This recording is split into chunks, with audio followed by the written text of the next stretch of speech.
Imagine waking up today with no maps, no roads, no shoes, and zero GPS. Yet, somehow, your distant ancestors, using only their feet and simple stone tools, managed to walk, paddle, and survive their way across almost every single continent on Earth. How did a small species of apes in East Africa end up living in the frozen tundra of Siberia and the isolated islands of the Pacific? The real story isn't just about walking, it's about radical climate shifts, secret land bridges, and an incredible survival instinct. Around 300,000 years ago, Homo sapiens emerged in Africa. For a long time, life was okay until the environment turned hostile. Megadroughts shrank the forests and expanded the deserts, forcing our ancestors to move or starve. Around 60,000 to 70,000 years ago, a small group, maybe just a few hundred people, crossed out of Africa via the Horn of Africa or the Sinai Peninsula. But here's the surprising part. They didn't pack up their bags with a grand mission to explore the globe. They were simply following their food. As herds of game moved in search of grazing land, small human hunter-gatherer bands followed close behind, expanding their territory by just a few miles every generation. If you look at a map today, oceans separate North America from Asia and Australia from Southeast Asia. So how on earth did ancient humans cross vast, deep blue oceans thousands of years before ships existed? The answer was hidden in the climate.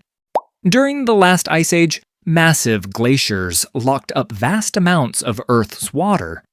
Sea levels dropped by as much as 400 feet. Entire stretches of ocean floor turned into dry, fertile land. Asia and Alaska were connected by a massive landmass known as Beringia, a grassy tundra hundreds of miles wide. Humans simply walked right across from Siberia into the Americas while hunting mammoths and bison. But here's where it gets mind-blowing.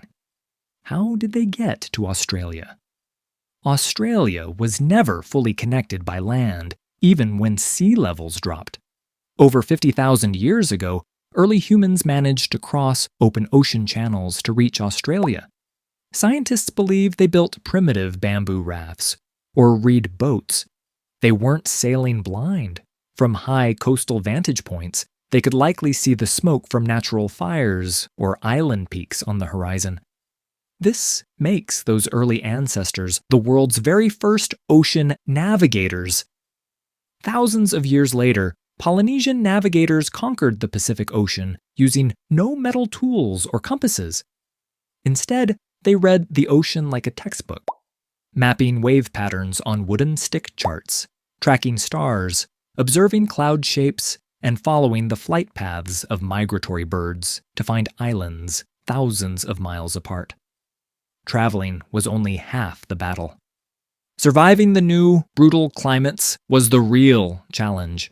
How did a tropical species survive the freezing Siberian Arctic? Humans invented bone needles to sew airtight, multi-layered fur clothing. They mastered fire to preserve meat and stay warm. They shared complex knowledge across generations through language. While other animals had to wait millions of years to evolve thick fur, humans simply invented coats.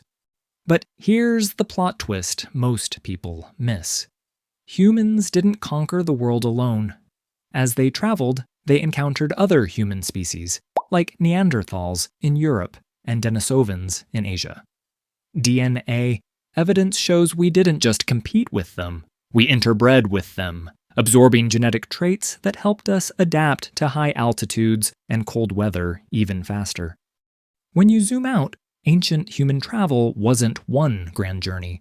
It was a 60,000-year chain reaction driven by curiosity, climate shifts, and an unshakable will to survive. So the next time you board a plane or check your phone's GPS, remember, you come from a long line of unstoppable explorers who mapped the world with nothing more than their feet and their minds.